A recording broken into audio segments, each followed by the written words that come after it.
Shalom, brothers and sisters. By the way, I'm the preacher. Welcome back to our video today. So, our topic today is all about Matthew chapter 7, verse 14 hanggang 23. So, basahin muna natin, mga brothers and sisters. In Matthew chapter 7, verse 14, because straight is the gate and narrow is the way which leadeth unto life, and few there be that find it. Anong ibig sabihin, mga brothers and sisters? Sinabi ng Panginoon dito, because straight is the gate. Diretso ang pintuan or ang gate. Napakakipot ang daan. Narrow is the way which leadeth into life. Ito ang daan papuntang buhay. At konti lang ang nakakita nito at nakakaalam nito. And few there be that find it. In verse 15, beware of false prophets which come to you in sheep clothing, but inwardly they are ravening wolves. Mag-ingat sa mga bulaang propeta na nag-aanyong tupa at nagdadamit ng anyong tupa, pero sila ay mga ravening wolves o mga lobo. Di ba? In verse 16, you shall know them by their fruits. Though men gather grapes of thorns or figs of thistles, makilala natin sila sa kanilang mga bunga. Maiipon kaya ang mga ubas sa mga tinikan? Itong ibig sabihin ng Panginoon dito.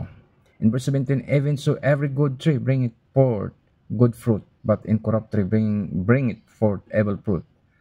Ang mga mabubuting puno ay nagbubunga ng magaganda, at ang mga corrupt na mga puno ay magbubunga ng mga evil fruits, ng mga masasamang bunga, di ba? So, yun mga brothers and sisters, no?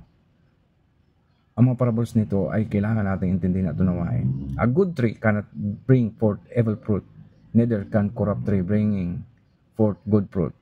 Ang mga mabubuting puno o kahoy ay hindi magbubunga ng masama. Ganon din, ang masasamang punong kahoy o corrupt na mga puno ay hindi magbubunga ng mabuti. Di ba? In verse 19, every tree that bringeth not forth good fruit is hewn down and cast into the fire. So, ang mga puno daw na hindi nagbubunga ng mabuti ay puputulin at itatapon sa apoy. So, inahantulad tayo ng puno ng Panginoon na ang mga hindi mabubuti at gumagawa ng masama ay itatapon sa impyerno. Yan ang ibig sabihin dyan. Wherefore by their fruits ye shall know them. Makikita at makilala natin sila sa kanilang mga bunga at kanilang mga gawa, di ba? Kaya makikita natin ang masasama at mabubuti sa mga gawa o sa kanilang bunga. Parang punong kahoy, di ba? Pag maganda ang punong kahoy, ay mga bunga niya ay magaganda at mabubuti. Pero ang kahoy na masasama, lason, ay nagbubunga din ng di maganda at masasama ang kanyang bunga. In verse 21, not everyone that saith unto me, Lord, Lord, Lord, shall enter into the kingdom of heaven, but he that doeth the will of my Father which is in heaven. So ayun nga, no? Hindi lahat ng tumatawag sa Panginoon ng Lord, Lord, Lord sa huling araw ay makakapasok sa kanyang kaharian o sa langit. Ang mga tao lamang ang sumusunod at nananalig sa Diyos pamamagitan ni Kristo at gumagawa ng mga utos ng Ama, yun lang ang makakapasok sa kaharian ng Diyos. So ikaw ay nananalig at nananampalataya ka ba ng tama sa Diyos? Mga taong ganoon lamang ang makakapasok sa kanyang kaharian. Kasi sa huling araw maraming tatawag ng Lord, Lord, Lord Jesu Kristo, ngunit hindi niya kilala. Dahil ang mga ito ay mapagkunwari.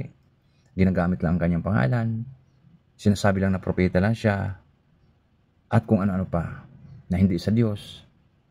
Tatawag sila sa huling araw, ngunit hindi sila kilala ng Panginoon. Di ba? In verse 22, many will say that to me in that day, Lord, Lord, Lord, have not prophesied in thy name, and in thy name have cast out devils, and in thy name done many wonderful works. So marami magsasabi dito sa huling araw ng Lord, Lord, Lord, hindi ba kami nag-prophesy o gumagamit ng iyong pangalan at nagpapalayas ng demonyo at gumawa kami ng maraming himala sa iyong pangalan? Marami kasing ganon, lalo na mga sorcerer, mga huhula. Gumagamit sila ng pangalan ni Jesucristo. Mga idolaters, gumagamit sila ng pangalan ni Jesucristo at ginagamit nila sa kanilang kasinungalingan at kasamaan. So, hindi sila kilala ng Panginoon sa huling araw. Kaya iwasan nyo yan, mga brothers and sisters. And then will I profess unto them, I never knew you. Depart from me, ye that work iniquity. At sabi ng Panginoon, at sasabihin ko sa kanila, at sasagutin ko sila, hindi kita kilala. Ikaw na lumayo sa akin at gumawa ng hindi maganda. So, ibig sabihin, ang mga tao lamang na nananampalataya sa Diyos Ama sa pamagitan ng Kristo ang siyang maliligtas at makapasok sa kanyang kaharian. Dahil marami talaga tatawag sa Panginoon sa huling araw ng Lord, Lord, Lord, ngunit hindi niya ito kilala. Kasi, ang mga tao maraming Lords, maraming Diyos ang mga tao eh. Pero, ang tunay na Diyos ay si Yahweh. Yeshua himself is the true God. He is the creator of the heaven and earth. All things in the heaven above and under the earth, ng brothers and sisters. So, iwasan natin na magiging isang puno na masasama dahil ang ating mga bunga ay masasama din. Iwasan natin ang bulok na puno dahil ang punong bulok ay bulok din ang kanyang mga bunga. So, ano ang gagawin ng Diyos sa mga taong bulok at sa mga taong masasama ang bunga at mga gawa dito sa sanlibutan? Itatapon sa impyerno. So, huwag tayong maging ganon, brothers and sisters. Return to the Lord, repent, and return to the Lord and be saved. God bless and shalom everyone.